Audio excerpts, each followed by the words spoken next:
The Zihar Empire had ruled the stars for centuries. Their fleets were vast, their armies unstoppable, and their queen was known across the galaxy as a ruler both feared and respected. Yet in the deepest chamber of the royal flagship, a sound broke the stillness that no weapon could silence. It was the cry of a newborn. The queen had given birth to her heir only a few cycles ago.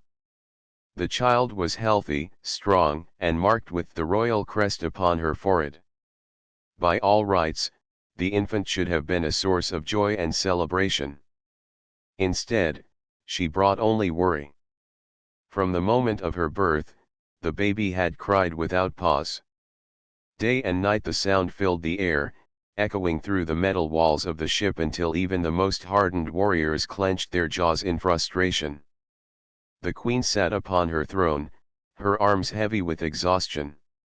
She rocked the small bundle close to her chest, whispering in her native tongue, but the child wailed as if nothing in the universe could bring her peace. The queen's attendants moved nervously around her. They had tried everything they knew. They prepared soothing vapors, sang lullabies of their people, and even adjusted the temperature of the chamber to mimic the warmth of a nursery world. Still, the cries continued. The sound carried through the corridors. Soldiers on guard duty shifted uneasily. Engineers in the engine rooms heard the noise even through the hum of machinery. The baby's wailing became a symbol of unease, a constant reminder that something was wrong. Whispers spread through the crew. If the queen's child could not be calmed, what did it mean for the empire itself? The queen's patience, usually endless, began to break. She summoned the finest physicians of the Zihar, tall figures with silver skin and sharp eyes, masters of healing arts that had cured plagues and mended broken soldiers. They examined the infant carefully. They scanned her pulse, measured her breath, and checked for every known sickness. After long hours of study, they bowed before the throne and admitted the truth. The child was not ill. She was not in pain. There was simply no reason for the endless crying. The queen dismissed them in silence, her gaze heavy with despair. She was the most powerful figure in the empire, yet she could not soothe her own daughter. Every time she closed her eyes, the wail filled her ears. Every time she tried to speak with her advisors, the sound interrupted her thoughts. It was not only the baby who was breaking. It was the queen herself. Her generals offered to take the infant to a distant chamber, far from the ears of the crew, but the queen refused. She would not be parted from her child, no matter the cost. Still, she felt the weight of a question she dared not speak. Why did her daughter reject the comfort of her own kind? As the hours dragged on, the queen's court grew restless. Advisors argued in hushed tones. Some claimed it was a sign from the stars, an omen that the empire's future was in danger. Others whispered that the child's spirit had been touched by foreign influence during the war with humanity. Every theory added to the queen's growing unease. That night, when the chamber was quiet save for the wailing, the queen rose from her throne and walked to the viewing window. The stars stretched endlessly before her. Among them was the blue world of Earth, still scarred from battles fought during the long war. She wondered if her child's cries were a punishment for the conflict, a message she could not yet understand. The infant's sobs grew louder in her arms. The queen closed her eyes, holding the baby close. She whispered again, her voice shaking for the first time in years. She had faced enemies that filled entire skies, but nothing had ever made her feel so powerless. Somewhere deep within her heart, a thought began to grow. If her people could not bring peace to her child, perhaps another could. It was a thought she pushed away at first, but it returned again and again. She remembered the prisoners taken from Earth, the humans locked away in the lower chambers. Weak, fragile and unremarkable compared to the Zihar. Yet humans had a strange reputation in the galaxy. They were known for one thing above all else. They were fiercely protective of their young. The queen turned her gaze back to her daughter. The baby's cries shook her small body, yet her eyes gleamed with life. The queen whispered a vow that only the stars could hear. If her own people could not silence the cries, then she would try something unthinkable. She would call upon a human. Far below the royal chamber of the flagship, behind heavy doors of black metal, a single human soldier sat alone. His name was Sergeant Daniel Ward. He had once fought across broken cities and burning fields during the long war between Earth and the Zihar Empire. Now he was no longer a fighter, only a captive. His cell was small, its walls smooth and cold, with a single bench of stone. A faint hum from the engines above was the only sound that kept him company. Daniel had lost count of the days since his capture. He passed the hours by tracing invisible maps of Earth in his mind, recalling rivers and forests, recalling the sound of birds and the laughter of his younger sister. These memories were his only escape. Food was given to him twice each cycle, brought by guards who never spoke. They watched him with eyes like polished steel, their tall frames blocking the light each time they entered. To them, he was no more than a relic of a defeated enemy. Yet even in the depths of the prison, the soldier had heard the cries. At first he thought it was an echo, some strange sound carried through the ship's vast halls. But the wailing did not stop. Each time the guards walked past his cell, he saw their unease. Some pressed their hands to the sides of their heads. Others muttered under their breath. The sound followed them like a shadow. Daniel listened carefully. The cry was not the roar of a machine or the whistle of air. It was the voice of a child. He frowned, wondering why the rulers of such a mighty empire could not silence one infant. Though he told himself it was none of his concern, the sound stirred something deep inside him. It reminded him of nights back home when he would help his sister care for her newborn son. He remembered pacing across the small house, rocking the child until at last the little one drifted to sleep. The memory cut him like a blade, for he knew he might never return to that home again. Above him, in the Queen's court, tension grew heavier with each passing cycle. The Queen's patience was gone. Her advisors quarreled about omens and curses, while her generals feared that morale would collapse. The soldiers of the fleet, unshaken by war, now lost sleep to the endless cries of their ruler's heir. Desperation drove the Queen to consider what once seemed unthinkable. She summoned her most trusted captain and gave a single command. "Bring the human." The order spread quickly. Guards marched into the lower decks, their heavy boots ringing against the floor. They stopped at Daniel's cell. The soldier rose slowly as the doors opened, blinded for a moment by the light beyond. He expected punishment, perhaps interrogation. Instead, the guards bound his wrists with glowing restraints and led him upward. The path through the flagship was long. Daniel walked past towering halls lined with alien banners, past rooms filled with technology he could not name. Everywhere he went, the cry followed. The baby's voice reached him even here, and each step it grew clearer. By the time he neared the royal chamber, he no longer needed to wonder. It was indeed the cry of a child, raw and unending. At last the guards pushed open the massive doors of the throne room. The sound of the infant struck him full in the chest. The Queen sat upon her throne, her eyes dark with fatigue, her arms cradling the small bundle that writhed and wailed. Around her stood lines of advisors and warriors, each of them silent, each of them helpless. Daniel was forced to his knees at the base of the throne. He lifted his head and met the Queen's gaze. She studied him with the sharp intensity of a predator, yet behind that strength was something unexpected. There was exhaustion. There was need. The queen spoke, her voice echoing through the chamber. Human. My child will not rest. None of my people can calm her. You will try. Daniel blinked, certain he had misheard. He was a soldier, not a nursemaid. Yet the queen lowered her child toward him, her hands trembling. For a heartbeat, the entire court held its breath. The soldier's pulse quickened. He did not know why he had been chosen. He did not know what would happen if he failed.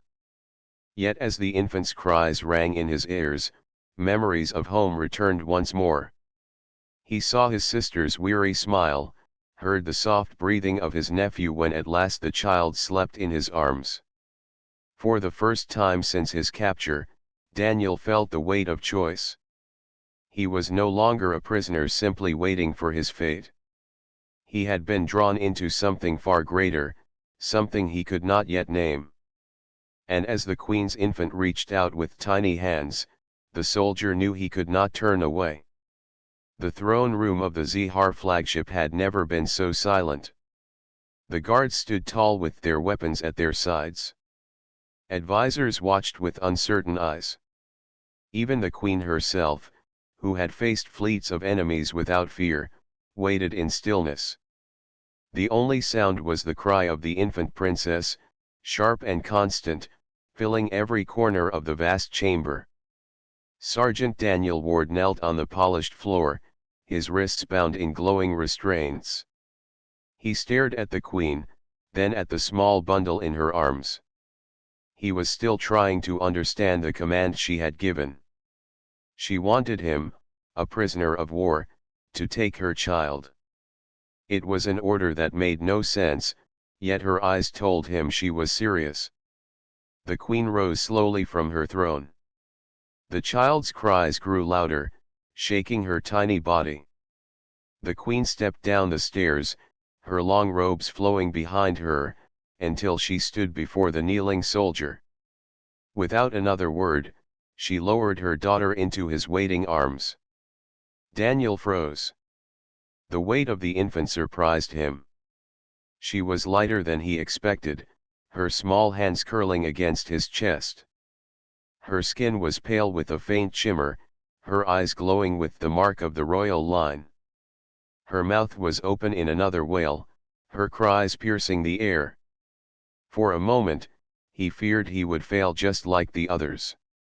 Then instinct took over. He shifted the baby gently, holding her close the way he had once held his nephew.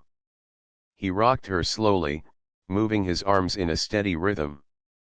His voice, quiet at first, hummed a simple tune from earth, a lullaby passed down through his family. The sound was soft, almost lost in the echo of the chamber, but it carried warmth. The crying stopped. The silence struck the court like a wave. Dozens of alien eyes widened. The baby, who had screamed for countless hours, now blinked up at the human soldier. Her small mouth closed. Her tiny body relaxed. She let out a soft sigh and nestled against his chest as if she had known him all her life. Daniel looked down in disbelief. He expected the cries to return, yet they did not. The child's eyes, bright and curious, focused on his face. She reached up with one small hand and touched his chin. A faint sound escaped her lips, not a cry but a soft coo, almost like laughter. The queen stared, unable to hide her shock. For days she had tried to comfort her daughter. Her attendants had failed, her healers had failed, her generals had failed. Now, before her own eyes, a human prisoner had done what no Zihar could do. A murmur spread across the chamber. Some whispered in awe. Others shook their heads, refusing to believe. A few looked fearful, as though this moment carried a hidden danger. But none could deny what they saw. The wailing that had plagued the fleet was gone. The heir of the empire was at peace, resting in the arms of an enemy. Daniel continued to rock the child, his voice steady. He did not think about the guards around him or the queen standing above him. He thought only of the baby in his arms, and how fragile she felt, and how strange it was that in this place of steel and war, life could be so small and gentle. Minutes passed, and still the infant remained calm. The queen stepped closer, her sharp gaze never leaving the human. She spoke softly, her voice carrying both wonder and caution. "How did you do this?" Daniel looked up, unsure how to answer. "I did nothing special," he said. "I only held her." The queen studied him, her expression unreadable. For the first time, there was no anger in her eyes, only questions she could not yet put into words. The advisors began to argue in low voices. Some claimed it was proof that humans possessed strange powers.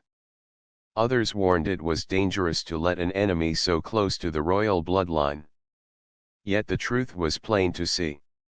The infant princess trusted the human in a way she trusted no one else.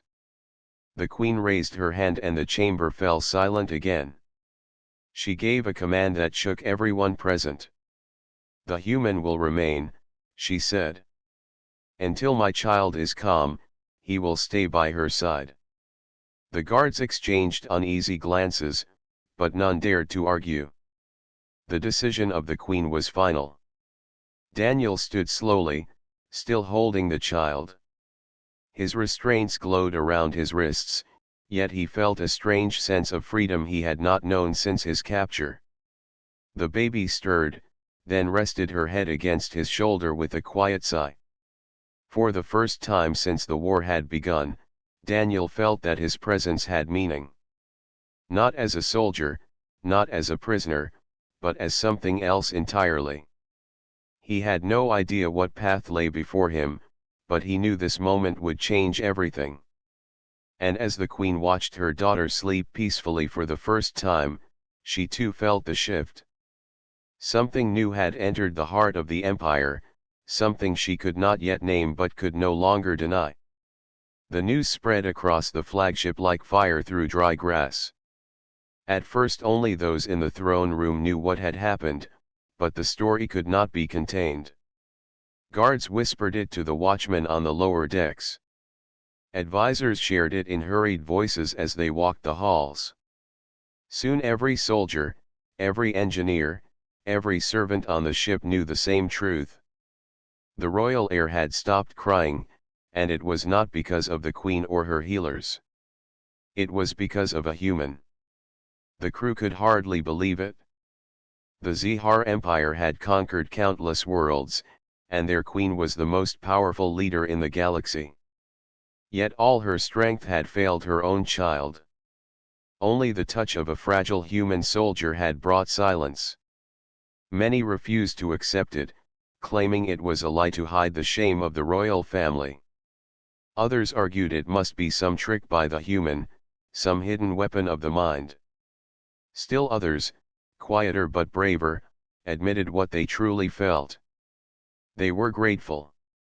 The cries that had haunted them for cycles were gone, and at last they could rest. Sergeant Daniel Ward became the center of attention, though he did not ask for it. He was no longer locked away in a dark cell. Instead, he was kept near the royal chambers, his restraints still glowing but his movements freer. Each time the infant stirred, guards would bring him to her. And each time, the moment she touched his arms, the cries stopped.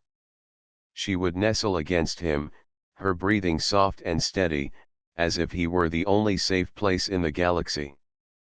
The queen watched all of this with a heart divided. She had lived her life trusting only her own people. She had risen to power through strength, never bending before an enemy. Yet she could not deny what her eyes showed her. Her daughter was at peace only with this human. The sight filled her with both relief and unease. She feared what it meant for the future, but she also cherished the rare silence it brought. Among the crew, the whispers grew louder.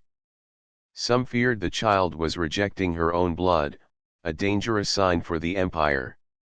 If the heir trusted an outsider more than her own kind, what would it mean when she grew older? Could she ever rule the Zihar? Others spoke of destiny. They said the child was a bridge between worlds, that the human was not a threat but a gift. Such words were dangerous, and those who spoke them lowered their voices and looked over their shoulders. Daniel himself remained quiet through it all. He did not understand why the child trusted him, but he did not fight it either. Each time he held her, he felt a calm he had not known in years. War had taken much from him. Friends, family, and even hope had slipped through his hands. Yet this tiny life, so fragile and pure, reminded him of what he once fought to protect. He began to hum more often, simple songs from Earth, and the baby would respond with soft sounds of joy. One evening, as Daniel sat with the infant in his arms, the queen stepped closer than before. She watched the way her daughter's eyes followed the soldier's face, the way her tiny hand clutched at his uniform. After a long silence, she spoke. "Human," she said, her voice softer than the steel tones of command, "why does my child rest with you and not with me?" Daniel looked at her, unsure how to answer. "I cannot say," he admitted. "On Earth, we hold our children close from the moment they are born. We sing to them. We stay beside them through the night. Maybe she feels something of that in me." The queen considered his words.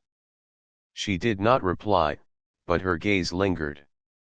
For the first time, she wondered if her people had forgotten something simple in their pursuit of power. That night, the whispers grew into arguments among the advisors. Some demanded the human be removed before he gained more influence. Others urged the queen to keep him, for the sake of the child and the stability of the fleet. The queen listened to them all, but her decision was already made. Until her daughter no longer needed him, the human would remain. And so, within the heart of the Zihar Empire, a bond began to grow. Fragile, uncertain, and filled with questions, but stronger than any wall of steel. A bond not of war or conquest, but of care. The whispers did not stop. They only spread farther, across the fleet and beyond, carrying with them a story that would soon reach every corner of the empire. The queen's heir had found comfort in the arms of a human. And nothing could change the meaning of that truth. Cycles turned into weeks aboard the royal flagship. What began as a desperate attempt by the queen had now become routine. Each time the infant princess stirred or cried, guards would call for the human. And every time, without fail, the moment Sergeant Daniel Ward held her in his arms, the tears ended. The princess would rest against his chest or grip his finger with her tiny hand, soothed by his presence in a way no one else could match. At first, many in the court treated the human like a tool. He was summoned only for the child's needs and returned to his guarded chamber afterward. Yet something began to change. Daniel was not a tool.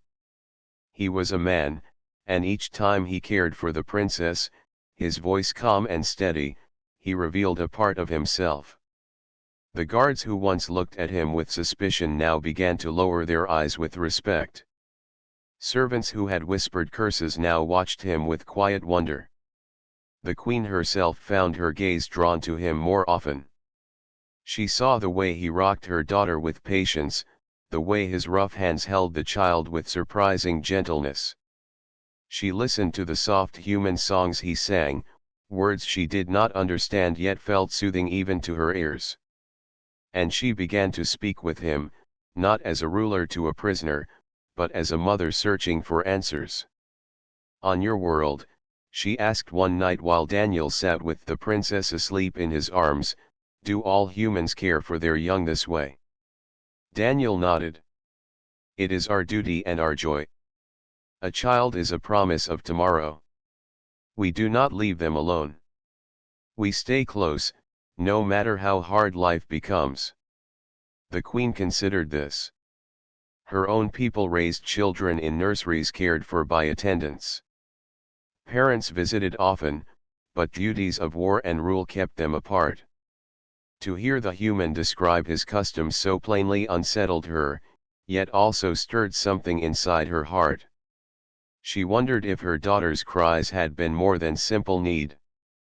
Perhaps the infant had been asking for closeness all along. The bond between Daniel and the princess grew stronger. She began to smile when she saw him, her first smile since birth. She reached out for him even when cradled in her mother's arms. Each new sign deepened the whispers in the fleet. To some, it was a blessing. To others, it was dangerous. Yet the truth could not be denied. The child trusted him more than anyone else. Daniel himself tried not to think too much about what it meant.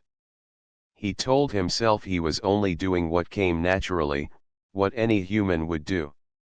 Still, he could not deny the warmth he felt each time the princess laughed at his songs or drifted to sleep against his shoulder. In those moments, he forgot he was a prisoner. He forgot the weight of the war.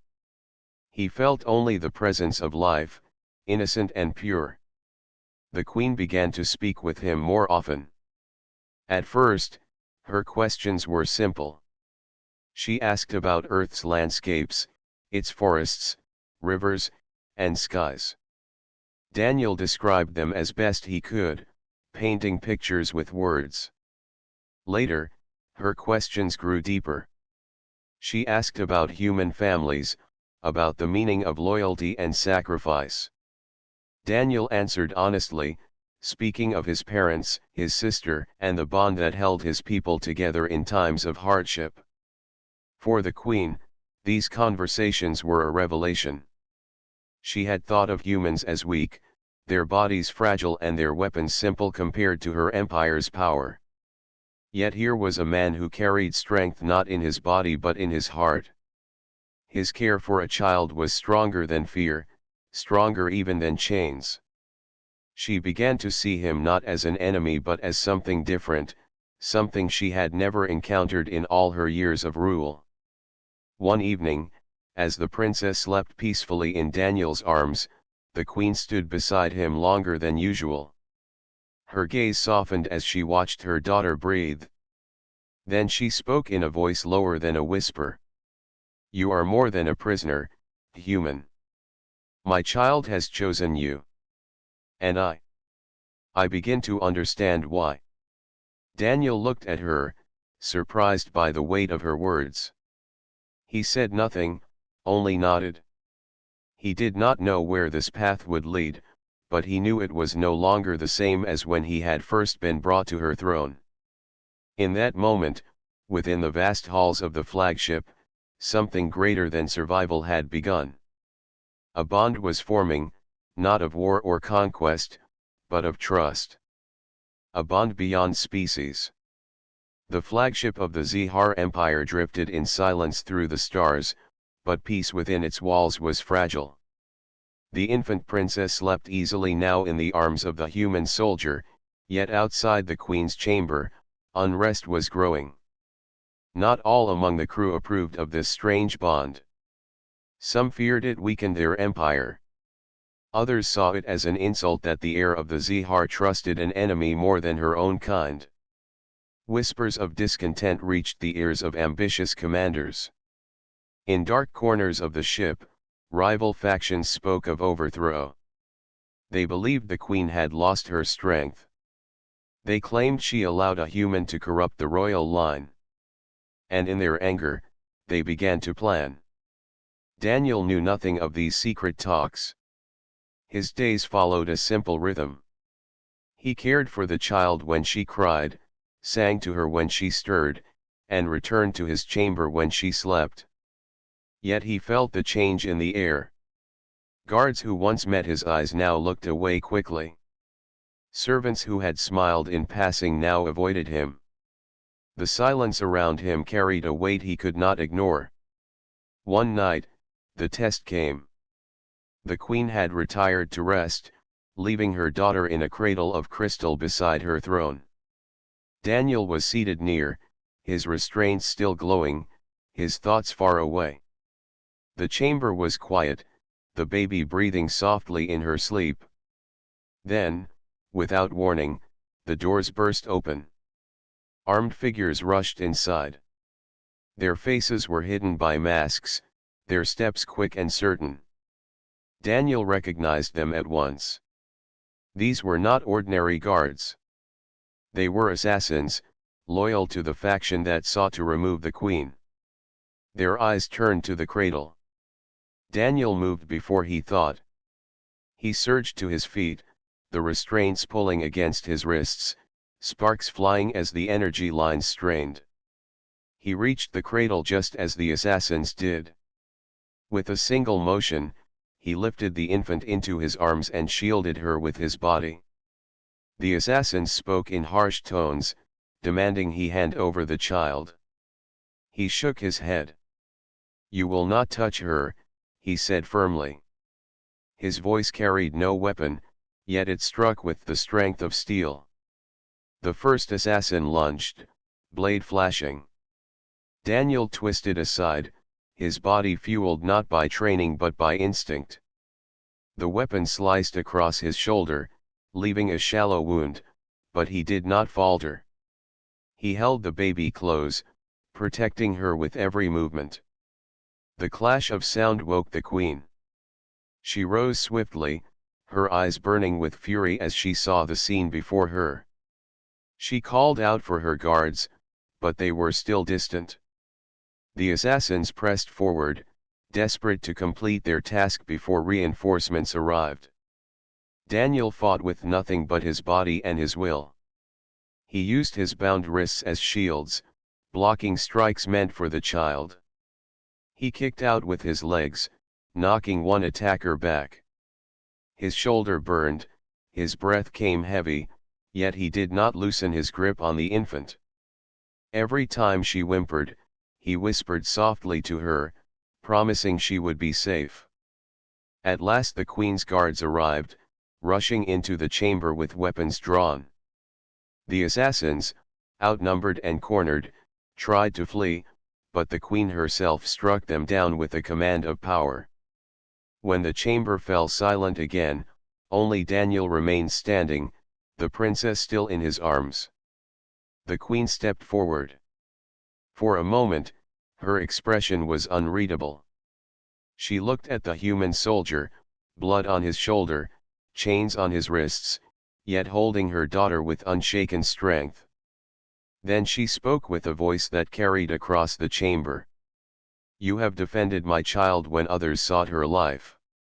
You stood against my enemies though you had no reason to. Tell me, human, why?" Daniel looked at her, his chest rising with heavy breaths. "Because she is innocent," he said simply.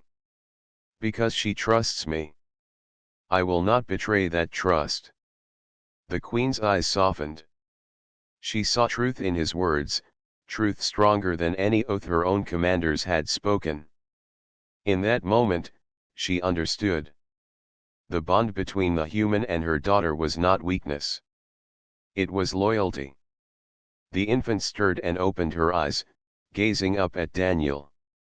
She reached for him with a tiny hand, calm even after the chaos.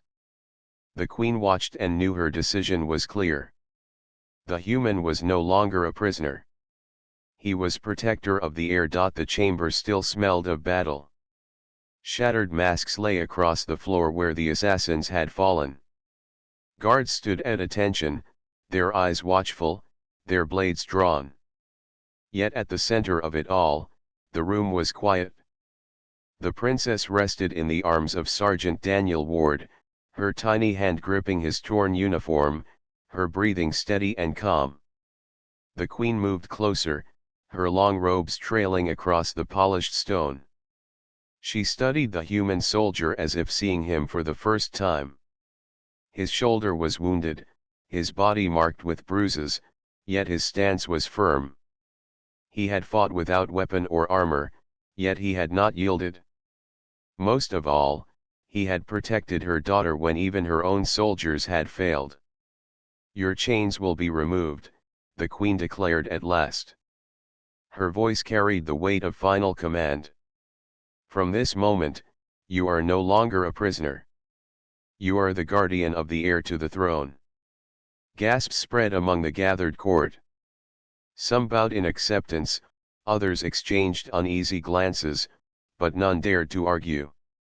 The decision of the queen was law. Daniel felt the restraints loosen as guards deactivated them. For the first time since his capture, his arms were free.